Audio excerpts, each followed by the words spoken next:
আপনি বিমানে চড়েছেন, বিজনেস ক্লাসেও আপনাকে সিঙ্গাপুর নিয়ে একই টাইমে নামাবে, ইকোনমি ক্লাসেও আপনাকে একই টাইমে নামাবে, কিন্তু এই দুই ক্লাস কিন্তু এক না। শুদ্ধ উচ্চারণ কি করে? একজনকে দর্শক বানায় আর একজনকে উপস্থাপক বানায়। শুদ্ধ উচ্চারণ কি করে? একজনকে অ্যাঙ্কর বানায় একটা অনুষ্ঠানের, আর একজনকে জাস্ট দর্শক শ্রেণীতে বসিয়ে দেয়। শুদ্ধ উচ্চারণ কি করে? মোবাইলে আপনি ওই ভয়েস শোনেন আর মোবাইলে আপনি এই ভয়েস দেন।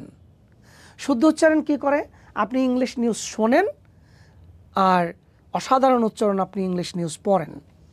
তার মানে শুদ্ধ উচ্চারণের সাথে আপনার ফেম জড়িত, আপনার স্ট্যান্ডার্ড জড়িত, আপনি কোন লেভেলে গিয়ে বসবেন সেটা জড়িত, আপনি কত টাকা ইনকাম করবেন সেটাও জড়িত।